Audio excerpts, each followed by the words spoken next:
Libuan ka mga kabataan sa Quezon, Bukidnon ang misalmot sa Summer Sports Festival 2019. Tubong sa mga panagtapok nga maaktibo ang kabataan sa sports. Aniya ang report.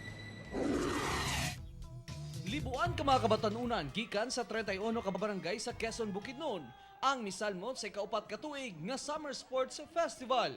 Tumong niini nga matapok ang tanang kabatanunan karong summer ug malingaw sa nagkadiyang sporting event aron malikay na usab sila sa bisyo. Dako kini nga tabang sa tanan kabatanunan no kay diri pa lang ginamold na mag-start ang mga youth diri sa lungsod sa Quezon para from now on kay para sa gingon pa ni Dr. Rizal nga kabatanunan ang pag-asa ng bayan. So kini po siya iti sa start na pod para maka-develop silang skills and talents. Nagtigi ang mga partisipante sa dulang swimming.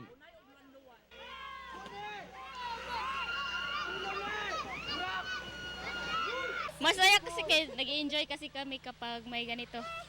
Kaysa naman nakatunganga lang kami sa bahay, walang ginagawa. Bowl games sama sa volleyball o basketball.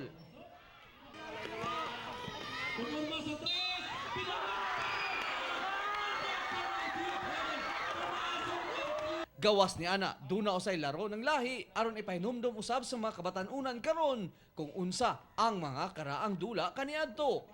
Oo naman, gusto namin to. Dahil masayang laro. Nag-enjoy? Oo, enjoy. Kahit medyo makalumang laro. Oo, kahit talo.